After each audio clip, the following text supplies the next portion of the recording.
네, 계속해서 끝장 전략으로 이 시간 이어가겠습니다. A1 리서치의 조일교 대표 모셨습니다. 어서 오세요. 네, 반갑습니다. 네. 일단은 미국에서 물가 압력이 상당히 가중되고 있습니다. 하지만 미국 증시는 이것을 또 이겨내고 올라왔거든요. 이러한 부분이 지수에 많이 반영됐기 때문일까요? 어떻게 해석을 하세요? 제가 말씀드렸지만 계속 긴축은 세게 할 건데요. 네. 지금 두 가지 이유는 이번에 발표된 것 중에 중고차 가격이 또 떨어졌어요. 그 얘기는 뭐냐면 생산량에 있어 공급량 병목 현상이 좀 줄어들 수 있다 이런 얘기를 하는 거고요. 언론에서는 지금 이게 정점에 대한 인식이 있다라고 얘기를 하지만 그럴 수도 있고 안 그럴 수도 있는데 제가 볼 때는 지금 고용 지표나 지금 나타나고 있는 경기 지표가 너무 좋거든요. 그러니까 이 좋을 때 세게 계속 이렇게 강력하게 긴축을 하면 5월하고 6월 빅샷 얘기도 지금 나오고 있습니다. 그래서 그렇게 되면 인플레이션이 조기적으로 꺾일 것 같다라는 얘기를 좀 하게 되는 것 같습니다. 근데 중기적으로 보면 또 경기 위축 가능성도 있고요. 그다음에 제가 또 굉장히 좀 눈여겨보는 게 각국의 금리 차 이게 좀 오늘 우리 한국은행 금리 인상했잖아요. 그렇죠. 안 하면 안 되거든요. 총재가 부재함에도 불구하고 이렇게까지 계속 미국이 공격. 왜냐하면 이번 주에 중국 금리하고 중국의 시장 금리하고 미국의 시장 금리 역전됐거든요. 그러니까 이런 것도 있기 때문에 당장은 긴축에 대한 이슈가 그렇게 크게 느껴지진 않지만 이게 미국 시장 이외의 이머징 시장에는 또 어떻게 영향을 미칠지 모릅니다. 그래서 일단은 좀 안도하기는 경기 지표가 좋다. 그리고 정점 논란이 있다. 이렇게 생각하지만 이제 경기 이슈가 들어오면 그건 또 알 수 없는 거죠. 그리고 종목에 대해서 우리가 이야기를 해봐야 할 텐데 개인 투자자들이 사랑하는 종목, 이 삼성전자를 빼놓을 수 없을 것 같습니다. 삼성전자 제가 지금 올해 1월부터 지금까지 개인들의 순매매 동향을 보니까 삼성전자를 무려 8조 4천억 원 넘게 순매수를 했더라고요. 안타까운 점은 계속해서 삼성전자는 떨어지면서 52주 최저가를 며칠 전에 경신했다라는 부분인데 사실 어제 또 매매 동향을 보니까 삼성전자를 팔았어요. 어제 2% 올라오니까 판 거예요.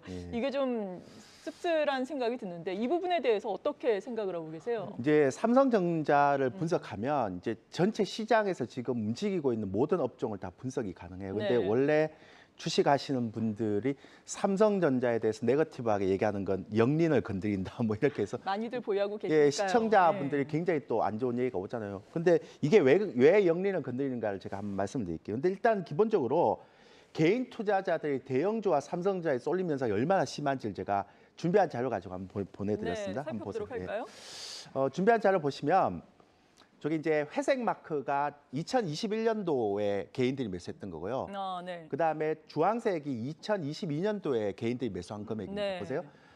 개인들이 코스피예요. 66조를 샀는데 작년에 그중에 대형주를 55조를 샀고 그다음에 삼성전자를 31조를 샀습니다. 한 종목에.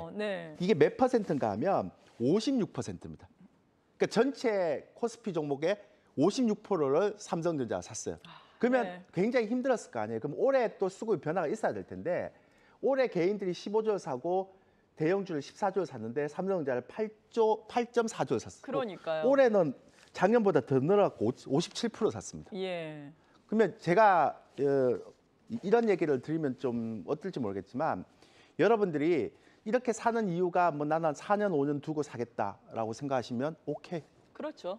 근데 이렇게 사놓고 작년에 또 사고 올해 사놓고 이제 한 1년이 넘어가잖아요. 왜 안 가냐? 이렇게 얘기하면 어제 2% 올라오니까 순매도 했더라니까요. 그래요? 그러니까 그렇게 얘기하시면 삼성전자를 여러분들이 사시면 안 됩니다. 왜냐하면 제가 볼 때는 올해 대형주 장세는 좀 힘들 것 같습니다. 그래서 제가 이 얘기를 드린 거예요. 그러면 왜 이런 대형주가 쉽지 않은가에 대한 얘기를 좀 해야 되는데요. 일단 그동안 디플레이션이 굉장히 만연했기 때문에 페드가 돈을 그렇게 풀 수 있었던 건데요. 지금은 인플레이션 장세잖아요. 인플레이션 장세가 되면 페드의 통화 정책이 변화가 되고 지금도 보면 미국의 경기는 굉장히 좋은데 다른 이머징 국가 중에서 IMF 구제금융 시청하는 데도 있고 막 그러거든요. 원래 이런 장이 되면 이머징이 굉장히 안 좋습니다. 그래서 이머징 국가의 투자 매력도 부담이 되고요. 뭐니 해도 디플레이션일 때는 패시브 펀드가 전 세계적으로 굉장히 매력적이지만 지금처럼 이렇게 되면 인플레이션 상황이 되면 패시브 펀드가 실질적으로 매력이 없어요. 그러면 당연히 이쪽부터 줄여야 되는 게 맞거든요. 그런 부분이 굉장히 크다라는 거고 제가 오늘 이 얘기를 할까 말까를 고민 좀 했었는데요. 이 얘기는 좀 해야 될 것 같아요. 왜냐하면 많은 사람들이 긴축에 대한 이슈가 있고 실적도 있고 경기도 있고 이렇게 얘기하는데 저는 대한민국 증시가 이렇게 약한 거는 그것도 있지만 지배구조 이슈가 가장 크다라고 생각합니다. 그런데 그건 사실 고질병이잖아요. 근데 고쳐야 되는데요. 왜 제가 어제 같은 경우에 사실은 외국인들이 좀 들어올 줄 알았거든요. 네. 환율 변화도 좀 있고 근데 외국인들이 전혀 안 들어오거든요. 그럼 제가 외국계 계시는 뭐 펀드 매니저도 있고요. 뭐 다른 쪽에서 좀 물어봤는데 결국은 지배구조이시거든요. 네. 그러면 옛날부터 고질적이었는데 왜 지금 이게 이 시점에서 나오느냐? 그러니까요. 그 부분에 궁금한 거잖아요. 네. 자, 준비한 자료 한번 볼게요. 이제 애플 실적이 4월 28일인가 그때 이제 발표가 됐는데 지금 애플 한번 보세요. 자사주 매입하고요. 800억 달에서 900억 달 했고요. 분기 배당도 5에서 10% 정도 하고요. 너무 좋죠. 개인 투자자들. 이번에도 또 그렇게 할 거예요. 근데 네. 지배구조가 계속 좋으니까 실질적으로 워런 버핏도 좋아하고 네. 주가도 잘 안 떨어지고 그리고 선도하고 있잖아요. 근데 LG화학 얘기를 또 해야 되는데요. 제가 물적 분할 때문에 얘기를 하는 건 아닌데 작년에 LG화학이 LG에너지솔루션 하면서 물적 분할하는 거 충격이었죠. 근데 그거는 좋아요. 뭐 그럴 수 있다고 봐요. 근데 그다음에 자회사인 LG엔솔을 신주 발행하고 재상장했어요. 그러면 예를 들어서 만약 여러분들이 LG화학의 주주라면 네.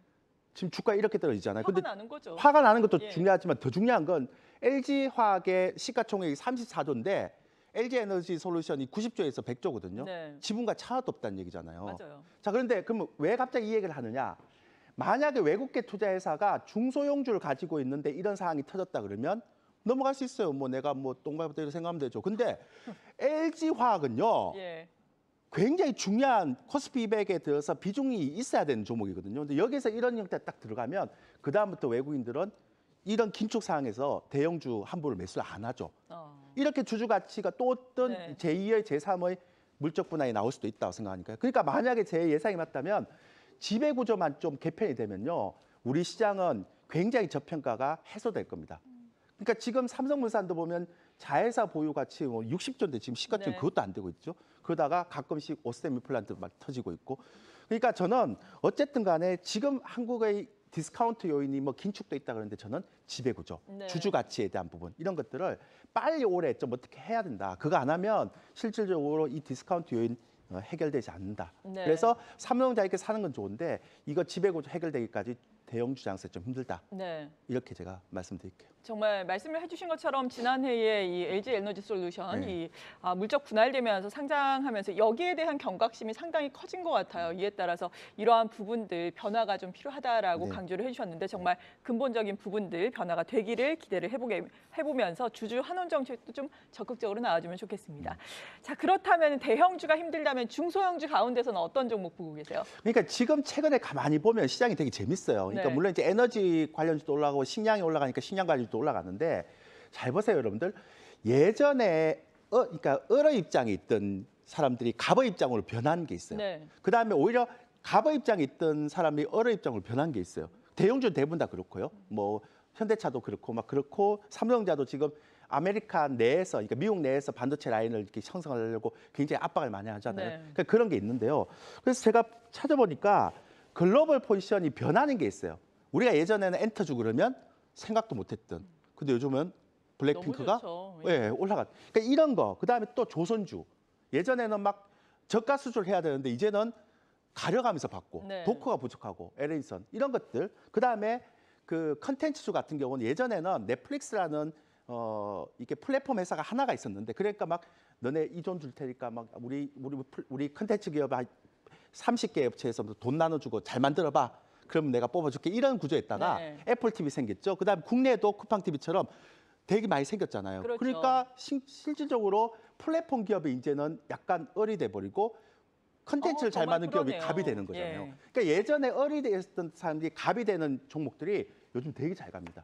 반대로 갑이었던 게 어리 되는 경우가 되게 좀 못 가고 있고요. 그러니까 최근에 가만히 보시면 어리였다가 갑으로 되는 그런 섹터들을 여러분들이 좀 하시면 좋겠다는 네. 거고요. 그다음에 아울러 LG 화학처럼 지배구조 이런 것들이 굉장히 안 좋은 것들이 있는데 생각보다 중소형주 중에 지배구조나 배당, 자사수소가 이렇게 하는 종목들이 굉장히 좋아요. 아, 그래요? 그럼 올해 하반기에 이슈는 뭡니까? 올해 지금 주총하면서 또 연기금 얘기도 하고 막 그렇게 하는데 네. 올해 하반기에 제가 볼 때는 이렇게 그 을에서 갑으로 올라가는 그 섹터 플러스 지배 구조가 굉장히 좋아지는 업종은 무조건 봐야 된다. 그래서 뭐 최근에 보면 그런 종목들이 노력을 많이 하고 있잖아요. 네, 그렇죠. 그런 것들을 많이 봐야 될 필요가 있다. 그래서 다음 주는 제가 지배 구조 관련해서 조만간에 제가 가져오겠지만 그 올해는 대형주는 지배 구조 하기가 좀 힘들 것 같아요. 뭐 정부에서 민다 하더라도 쉽지는 않을 것 같은데 제발 좀 해주시기를 바라겠고요. 뭐 삼성전자 가지고 계신 분들 좀 오래 가져가십시오. 제가 뭐 나쁜 얘기는 안 하겠지만 올해는 좀 힘들 것 같다. 그렇게 말씀드리겠습니다. 네, 중요한 포인트 또 짚어주셨네요. A1 리서치의 조일교 대표였습니다. 고맙습니다.